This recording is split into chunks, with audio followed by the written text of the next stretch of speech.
জনগণকে যত বেশি অনুদানমুখী করতে পারবে, পাবলিকের যে সেন্টিমেন্ট, পাবলিকের যে মস্তিষ্ক, যে চিন্তা চেতনার জায়গাটাকে তুমি যত বেশি হাত পেতে নেওয়ার রাজনীতি তৈরি করতে পারবে, হাত পেতে নেওয়ার সংস্কৃতি তৈরি করতে পারবে, এবং অন্যের উপর ডিপেন্ডেন্ট, মানে নিজের অধিকার নিয়ে তোমার কথা বলার দরকার নেই, তোমার অধিকারের বিষয়ে তোমার যা লাগবে সেগুলো আমরা দেবো, তুমি শুধু আমাদের কাছে চাও, ঠিক তো?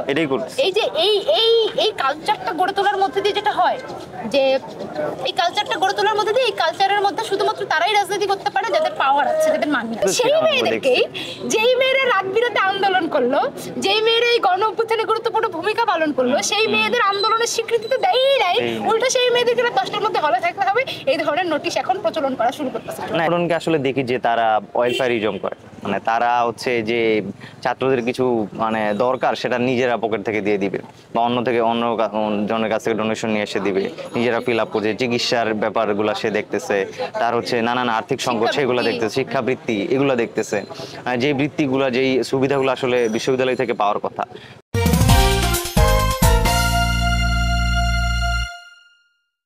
আমরা দেখতে পেলাম যে গতকালকে নবীন ব্যাচ 54তম আবর্তন ক্যাম্পাসে ঢুকছে, তো তারা আসলে বিশ্ববিদ্যালয়টাকে কিভাবে পাইলো আর কি, মানে কিভাবে গ্রহণ করলো সেটা আমাদের দিক থেকে ভাবনা কি, আর হইলো যে প্রশাসন একটা চিরকুট মতো তাদেরকে দিয়েছে, যে ওখানে 18 সালের যে অধ্যাদেশ সেটার একটা ধারা উল্লেখ করে দিছে যে হলে তারা হচ্ছে হল থেকে 10টার পরে রাতে মেয়েরা বের হইতে পারবে।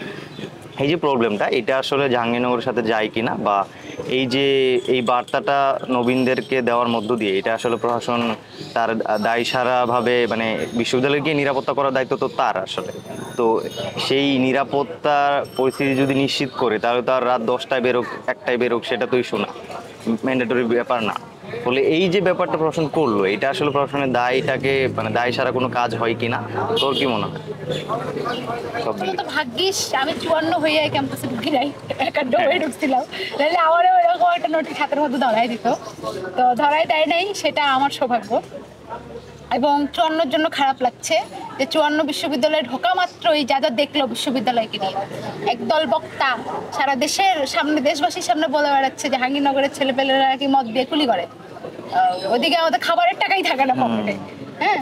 তারপর আবার আরেক মানুষ আরেকজন বললো যে মীর মোশাররফ হোসেন হলে নাকি নামাজ পড়তে দিত না, বাথরুমে গিয়ে নাকি নামাজ পড়তে হয়, ঠিক আছে। সেই সময় এবার একই সময় দেখলাম যে 54কে রাত 10টার মধ্যে মেয়েদেরকে হলে ঢুকতে হবে। এই যে এক ধরনের মিথ্যা বানোয়াট অপপ্রচার সারা দেশের সামনে প্রেজেন্ট করে, তার একটা বড় কারণ যারা করে তারা এই বিশ্ববিদ্যালয়ের প্রগতিশীল মুক্তমনা স্বাধীন পরিবেশকে আসলে ভয় করে, এবং সেটা তারা চায় যে পুরো দেশবাসীর সামনে এটা যে আসলে মুক্ত স্বাধীন এইভাবে প্রেজেন্ট না হয়ে এটা যে একটা নোংরা পরিবেশ এইভাবেই যেন মানুষের সামনে উপস্থাপিত হয়, যাতে করে জাহাঙ্গীরনগর সারা দেশবাসীর কাছ থেকে একটা বিচ্ছিন্নবাদী অবস্থানে চলে যেতে পারে। এবং একই সাথে এই যে মেয়েদেরকে হলে 10টার মধ্যে প্রবেশ করানো, এটা যদি মানে সত্যিকার অর্থে প্রশাসনের যদি মেয়েদের নিরাপত্তা নিয়ে শঙ্কিত হতো, তাহলে সে গোটা ক্যাম্পাসের যে নিরাপত্তা ইস্যু সেগুলো জোরদার করার বিষয়ে সচেষ্ট হতো। যদি সত্যিকার অর্থে মেয়েদের যে অধিকার সেটা নিয়ে তারা কনসার্ন হতো, তাহলে এই যে মেয়েদের হলে খাবার, ডাইনিং, ক্যান্টিন, মেয়েদের হলগুলোতে, ছেলেদের হলগুলোতে ফ্যান আছে, মেয়েদের হলগুলোতে প্রশাসন ফ্যান দেয় না, হ্যাঁ, তাহলে সত্যিকার অর্থে মেয়েদের অধিকার নিয়ে যদি সে কনসার্ন হতো তাহলে সে মেয়েদের অধিকার নিয়েই কথা বলতো, কিন্তু তার কাছে মেয়েদের অধিকার মানে রাত 10টার মধ্যে হলে ঢোকা। কিন্তু এখন তার থেকেও দুঃখের বিষয় হচ্ছে যে ধর যে আমরা তো আসলে জাকসুর নির্বাচিত প্রতিনিধি না, তাই না, আমরা তো হেরে আসা প্রতিনিধি, কিন্তু যারা জিতে গেল, প্রতিনিধি হিসেবে জিতলো, তারা তো এখন সবচেয়ে বড় স্টেক, শিক্ষার্থীদের সবচেয়ে বড় স্টেক, এবং সেইখানেও নারী প্রতিনিধিরা আছেন। আমার জানা মতে যে সেখানে যেই নারী প্রতিনিধিরা আছেন তাদের মধ্যে একজন সাংবাদিক নারী কর্মীও আছেন।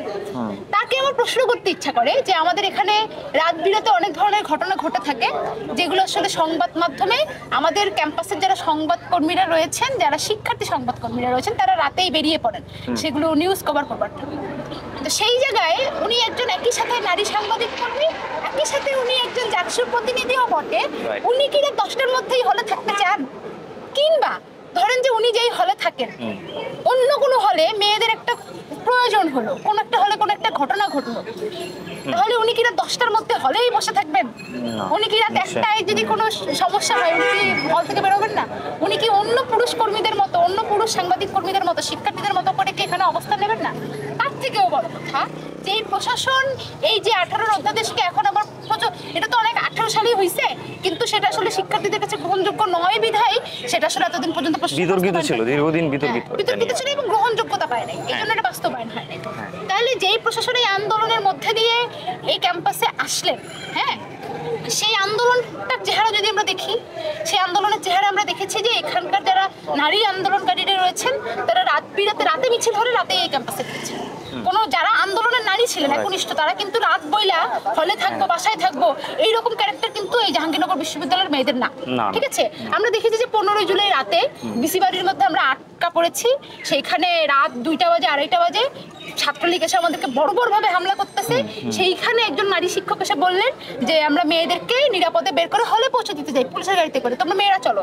মেয়েরা গার্ডস নিয়ে বললেন যে আমাদের ভাইদের সাথে আমরা এটা মোকাবেলা করবো, আমাদের ভাইদেরকে আমরা কোনোভাবেই ছেড়ে যাবো না। হ্যাঁ, ওই মুহূর্তে সেই মেয়েদেরকেই, যেই মেয়েরা রাত বিরাতে আন্দোলন করলো, যেই মেয়েরা এই গণ অভ্যুত্থানে গুরুত্বপূর্ণ ভূমিকা পালন করলো, সেই মেয়েদের আন্দোলনের স্বীকৃতি তো দেয়ই নাই, উল্টো সেই মেয়েদেরকে 10টার মধ্যে হলে থাকতে হবে, এই ধরনের নোটিশ এখন প্রচলন করা শুরু করতেছে। না, এটা ভয়ানক। এটা আমার কাছে আরেকটা দিকে যেটা গুরুত্বপূর্ণ মনে হয় যে প্রশাসনের দায় সারা, মানে আমি যদি দেখি এই প্রশাসন দায়িত্ব নেওয়ার পরে হচ্ছে এখানে দুইটা হত্যাকাণ্ড করছে। কাঠামোগত অর্থেও যদি দেখি যে শামীমুল্লাহ হত্যাকাণ্ড, শামীমুল্লাহকে পিটায় মারা হলো, এইখানে আবার রাঁচি একটা স্ট্রাকচারাল মানে যেই লুফলসের মধ্যে পড়ে মরলো, এবং একজন হলে একজন কর্মচারীও মারা গেলেন, কর্মচারী, ওটার কিন্তু কোনো সুরাহা আমরা পাই না। এই যে কাজ করতে গিয়ে কর্মচারী একজন মারা গেছে।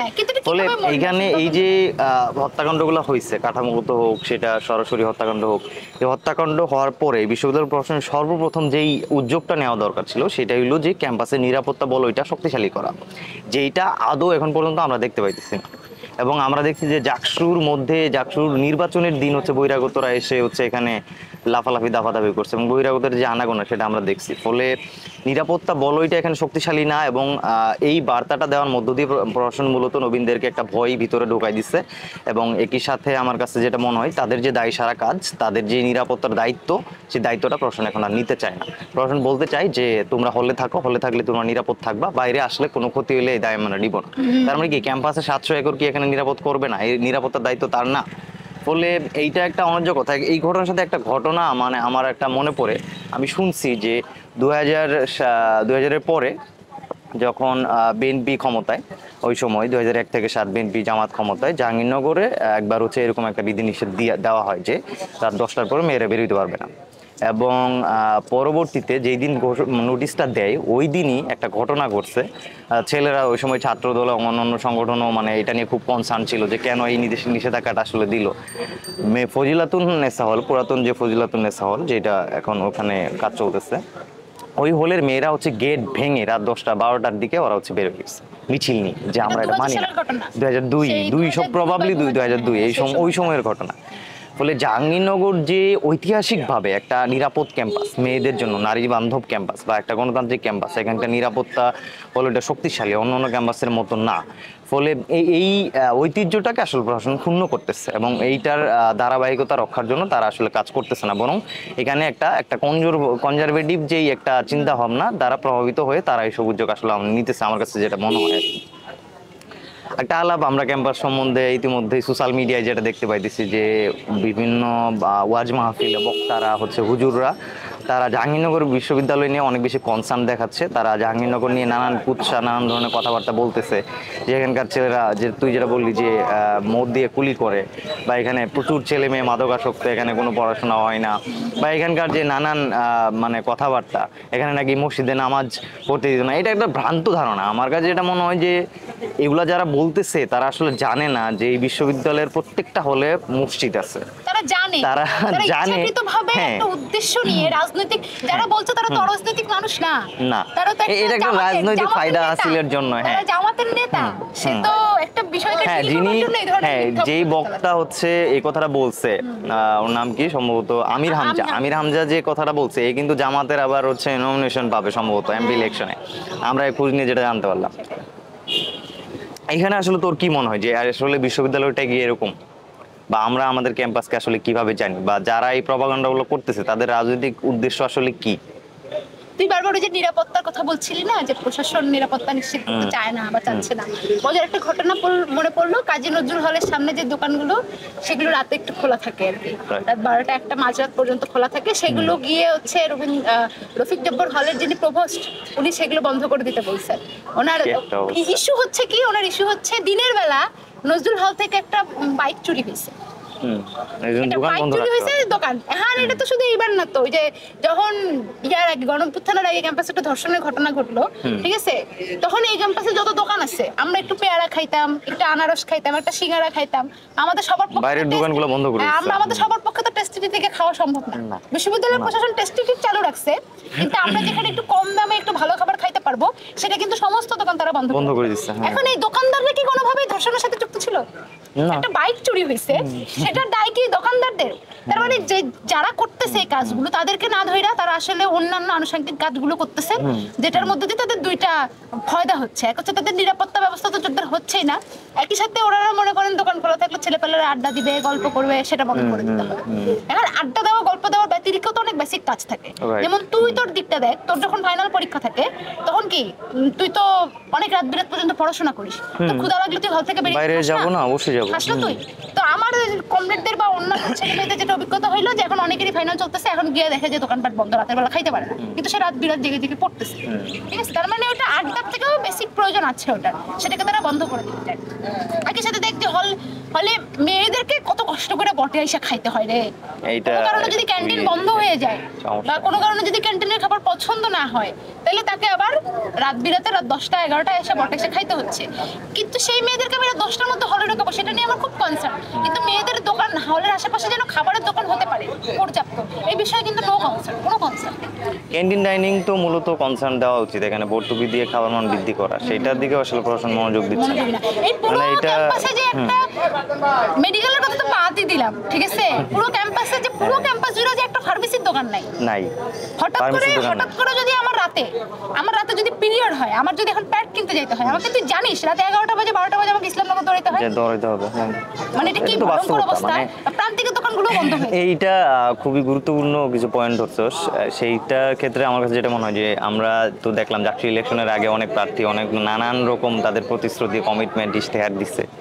আশা করি নবনির্বাচিত যে জাকসু যেই প্রতিনিধিরা আসছে তারা আশা করি মানে এইগুলো পূরণ করবে, নজর দিবে, আমরা প্রত্যাশা করি সবসময়। পুরানকলা থেকে শিল্পকলা পর্যন্ত মেট্রো রেল চাই আমাদের, অনেক কষ্ট করে। না, মেট্রো রেলের আলাপ এটা বিতর্কিত হয়, এইদিকে আসলে যাব না আজকে, ওই আলাপের তো সময়ও নাই।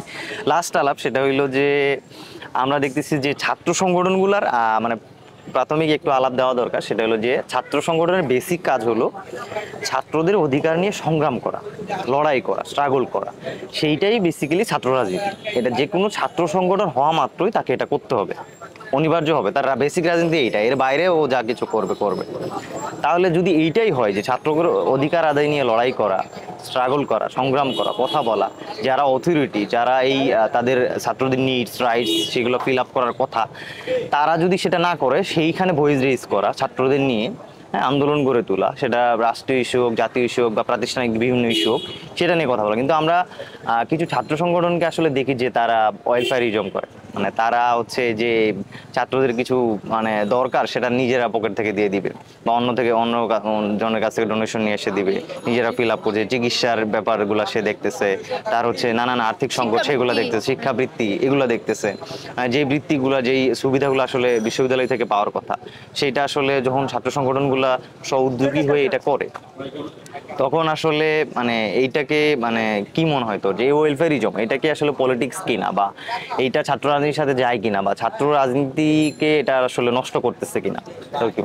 প্রথমত অনেকে বলবে যে এটা পলিটিক্স না, এটা সেবামূলক কাজ। আমার কাছে মনে হয় এটা অনেক বড় একটা পলিটিক্স, এটা একটা বড় রাজনৈতিক পলিসি আর কি। হ্যাঁ, কারণ তুমি জনগণকে যত বেশি অনুদানমুখী করতে পারবে, পাবলিকের যে সেন্টিমেন্ট, পাবলিকের যে মস্তিষ্ক, এই চিন্তা চেতনার জায়গাটাকে তুমি যত বেশি হাত পেতে নেওয়ার রাজনীতি তৈরি করতে পারবে, হাত পেতে নেওয়ার সংস্কৃতি তৈরি করতে পারবে, এবং অন্যের উপর ডিপেন্ডেন্ট, মানে নিজের অধিকার নিয়ে তোমার কথা বলার দরকার নেই, তোমার অধিকারের বিষয়ে তোমার যা লাগবে সেগুলো আমরা দেবো, তুমি শুধু আমাদের কাছে চাও, ঠিক তো?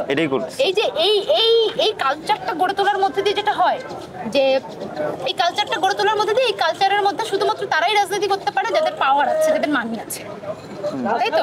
প্রকৃত অর্থেই যারা অধিকার নিয়ে কথা বলে তাদের পক্ষে এটা মেনটেন করা সম্ভব নয়, কিন্তু তারা চায় না। আমরা কখনোই সেটা চাই না বলেই আমাদের সংগঠনের স্ট্রাকচার ওভাবে তৈরিই হয়নি, আমাদের রাজনৈতিক কর্মযোগ্যতা সেভাবে তৈরি হয়নি, আমরা সেই রাস্তা কখনো তৈরি করি না।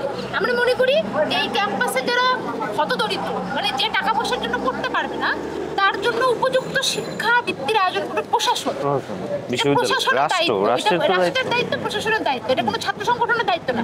এই দায়িত্ব যদি কোনো ছাত্র সংগঠন নিজের ঘরে তুলে নেয়, তাহলে প্রশ্ন করতে হবে সেই ছাত্র সংগঠনকে যে একটা সংগঠন চলে ছাত্রদেরকে দিয়ে, ধর যে 10 জন ছাত্র 15 জন ছাত্রকে দিয়ে একটা সংগঠন চলে, তার মানে সেই 10 জন 15 জন ছাত্র আরো 10-15টা ছাত্রের পড়াশোনা খরচ করবার মতো টাকাটা কোথা থেকে পাবে?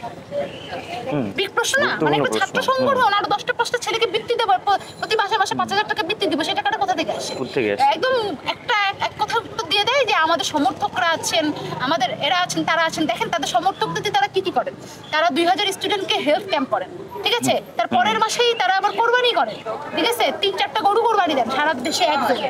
তারপরেই আবার তারা শিক্ষাবৃত্তি করেন, ঠিক আছে? শীত আসলেই তারা কম্বল দেন, শিক্ষার্থীদেরকে জ্যাকেট দেন, দামি দামি জ্যাকেট দেন। তার মানে সবকিছু তাদের সমর্থকরা তাদেরকে বেড়ায়।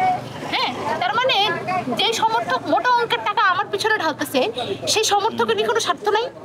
স্বার্থ তো আছে অবশ্যই। সেই সমর্থককে কোনো ছাত্র মানে স্বার্থ ছাড়াই আমাকে এতগুলো টাকা দিচ্ছেন, তার মানে ওর স্বার্থ বাস্তবায়ন করার জন্য আমাকে মাঠে আসলে রাজনীতি করতে হবে। সাধারণ শিক্ষার্থীদের অধিকার নিয়ে আমার কথা বলার কোনো জায়গা থাকে না, যার ফলে জাহাঙ্গীরনগর স্কুল এন্ড কলেজে শিক্ষার্থীদের বেতন 700 টাকা থেকে 2000 টাকায় হতে তারা কিন্তু কোনো কথা বলে নাই, রাইট? হ্যাঁ, কথা কিন্তু আমাদেরকে বলতে হয়েছে।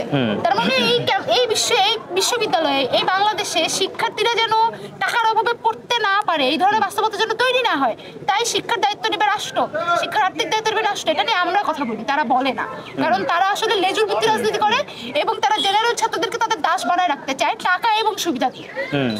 যেটা আমরা চাই, আমরা ছাত্রদের একটা লজিক্যাল মন তৈরি করতে চাই, একটা লড়াই সংগ্রামের মন তৈরি করতে চাই। এখানে ছাত্রদল সহ মানে কয়েকটা ঘটনা আসছে, ছাত্রদলের ভ্যাকসিনেশন কার্যক্রম বা ছাত্র শিবিরের যে বিভিন্ন সময় অনুদান, নানান রকম জ্যাকেট প্রদান বা মেডিকেল ক্যাম্প বা বৃত্তি প্রদান, গরু জবাই ইত্যাদি কর্মকাণ্ড আমরা আসলে দেখছি।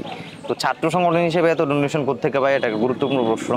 সেই সাথে তারা ছাত্রদের নিয়ে যে এইসব কর্মকাণ্ড করতেছে, যে ওয়েলফেয়ারিজম, এইটা একটা মানে গুরুত্বপূর্ণ, হ্যাঁ, এটা গুরুত্বপূর্ণ পলিটিক্যাল মুভ।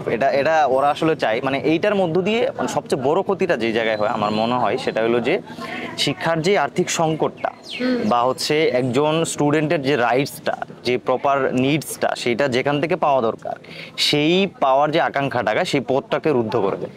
মানে সেই তার অধিকার নিশ্চিত করার অধিকার সচেতন হওয়ার বা তার সেই কনসাসনেসটা তৈরি হওয়ার মানে জায়গাটাকে মেরে দেয়। যখন তার একটা অভাব তৈরি হলো, কোনো সংগঠন যদি এখানে সরাসরি হেল্প করে, সেই জায়গার মধ্য দিয়ে কিন্তু সেই অধিকারটা কিভাবে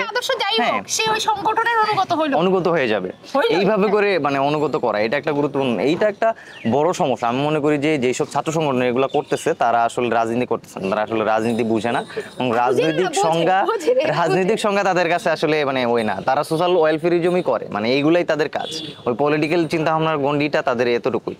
ফলে এদের বিরুদ্ধে যেমন আমাদের ফাইট দেওয়া দরকার, ফাইট দিব, লড়াই স্ট্রাগল, সেটা আমরা দীর্ঘদিন যাবত বলতেছি, শিক্ষা সংকট নিয়ে যেই কাজ সেটা করা উচিত আমাদের।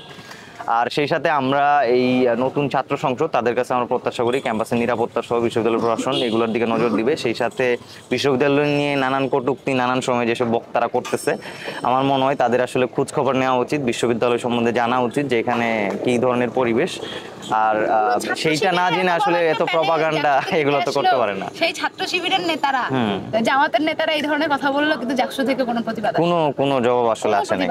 এটা দুঃখজনক, যাই হোক আমরা